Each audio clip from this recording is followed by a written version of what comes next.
Hello and welcome back to the YouTube channel of Friends Hals. Today we are going to start with the latest cue card of the speaking module of the Hals exam. Okay, before starting, you can book a speaking or a writing session or both with me. The link is in the description below. तो आप अपने higher band score को achieve करने के लिए, अपनी writing को check कराने के लिए, अपनी स्पीकिंग को इवैल्यूएट इम्प्रूव कराने के लिए मेरे साथ सेशन बुक कर सकते हैं। लिंक मैंने डिस्क्रिप्शन बॉक्स में दे रखा है। तो हमारे पास क्यू कार्ड का क्वेश्चन है, talk about a noisy place you went to.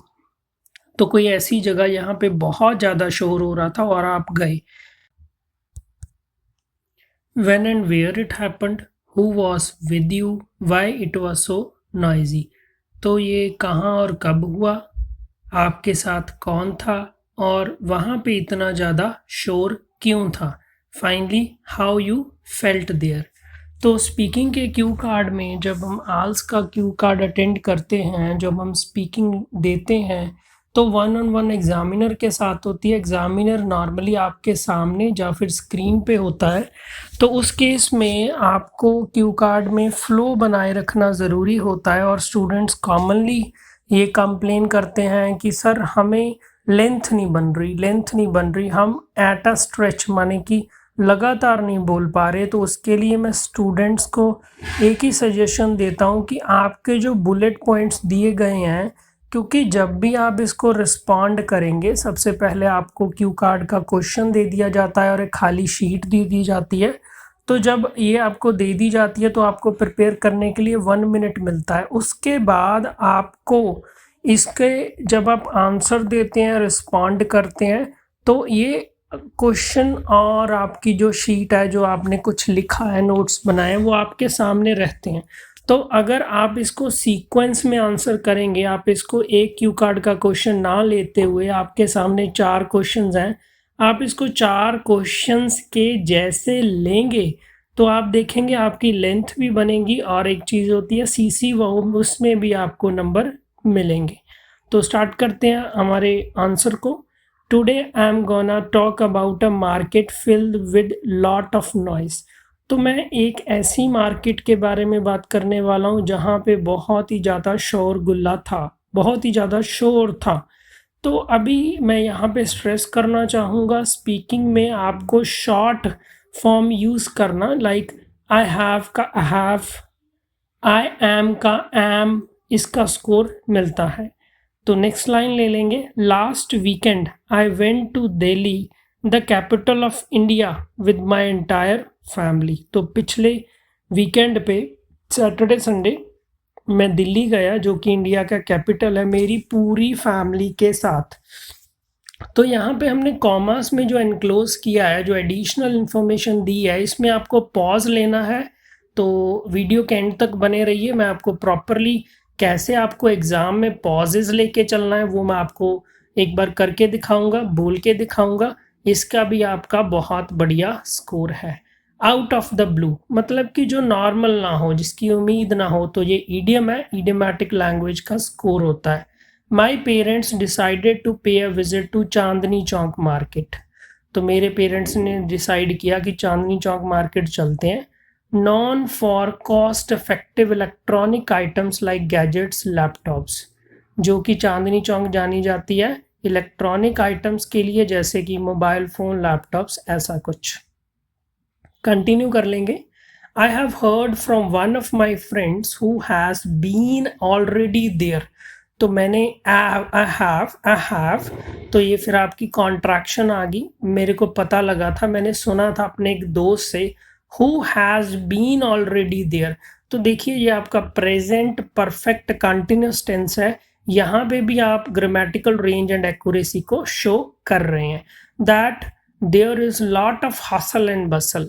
Okay, hustle and bustle फिर इडियोमैटिक लैंग्वेज है, मतलब वहाँ पे बहुत ज़्यादा पैड चल रहती है, बहुत ज़्यादा लोग आते हैं जाते हैं। And it is always brimming with sellers and lot of tourist.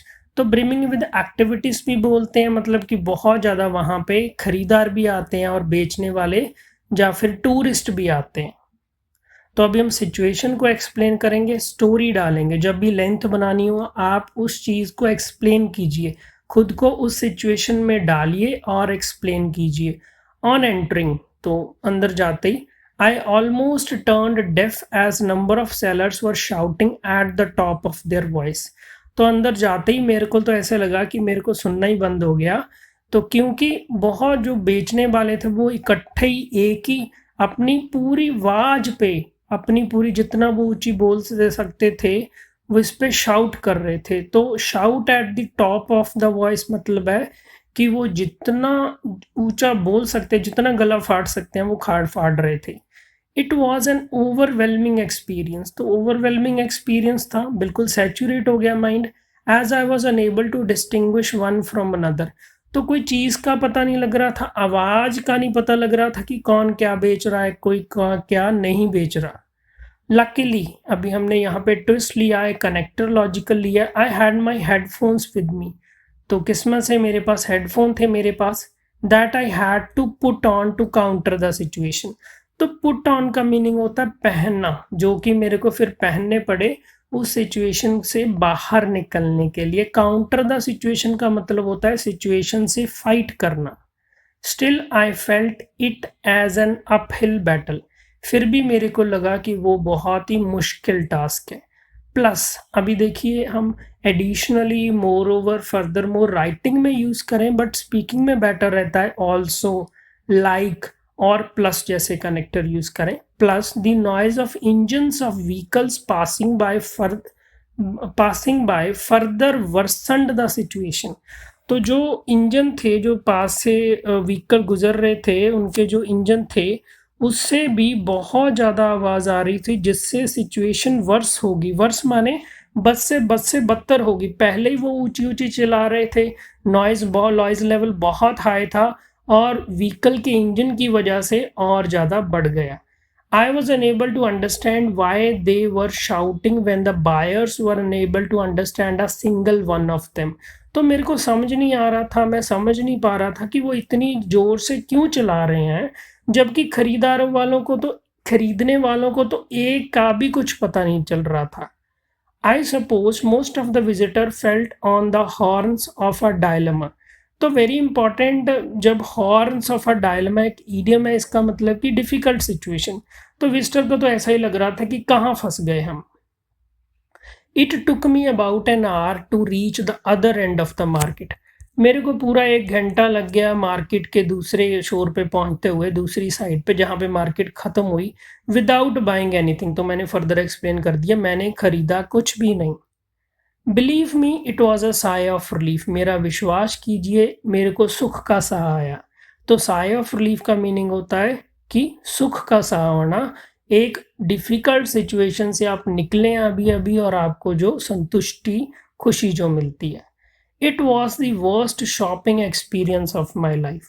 तो हम नेगेटिव भी दे सकते हैं, तो हमने रियलिटी पे बात की थी। ये सबसे बुरा मेरा शॉपिंग एक्सपीरियंस था लाइफ का। और अभी क्यू कार्ड को एंड करेंगे। तो नॉर्मली जब मैं लेसन्स डिलीवर करता हूँ तो स्टूडेंट नॉर्मली पूछते हैं 2 बातें, कि पहली बात हमें क्यू कार्ड को एंड क्यों करना चाहिए। दूसरी बात कि अगर क्यू कार्ड एंड करने से पहले ही एग्जामिनर रोक दे तो क्या वो बुरी बात है। तो फर्स्ट क्वेश्चन का मैं आंसर दूं कि क्यू कार्ड को एंड क्यों करना चाहिए। अभी आप 1 1.5 2 मिनट बोल चुके हैं, आपको पता है, आपने एट अ स्ट्रेच लगातार बोला है, आप कॉन्फिडेंट हैं और आपको एग्जामिनर को बताना तो होगा ही। अगर वो आपको नहीं रोक रहा तो आपको बताना होगा कि मैं रुकने वाला हूँ, मैंने अपना आंसर दे दिया है। अभी दूसरा क्वेश्चन कि अगर आपको एग्जामिनर आपके आंसर पूरा होने से पहले रोक दे तो क्या ये बुरी बात है। बिल्कुल नहीं। देखिए एग्जामिनर का काम है कि आपका जो लेवल है इंग्लिश का, वो on the basis of 4 criteria जो होता है उस पे जज करना। जब उसको लगेगा कि उसने चारों पार्ट्स को मार्क कर लिया है, आपके स्कोर दे दिया है और एक फाइनल स्पीकिंग का स्कोर उसकी तरफ से तैयार हो गया है, तो वो आपको रोक सकता है। तो अभी इसको फाइनली हम एंड करेंगे, एक ईडियम यूज़ करेंगे, all in all. All in all it was a noisy place I had visited. तो ऑल इन ऑल का मतलब होता है कि पूरी बात की एंड में ये एक ऐसी जगह थी जहाँ पे बहुत ज़्यादा शोर था और जहाँ पे मैं गया। अभी हम वन गो में इसको ले लेंगे क्योंकि आपको इस आंसर को स्पीकिंग में बोल के ही डिलीवर करना है, तो आप खास ध्यान दीजिए पॉजेस पे, प्रोनाउंसिएशन पे और बाकी सारे एस्पेक्ट्स पे। तो क्वेश्चन दोबारा से ले लेंगे। Talk about a noisy place you went to. You should say where and when it happened, who was with you, why it was so noisy, how you felt there. Answer को ले लेंगे। Today I'm gonna talk about a market filled with lot of noise.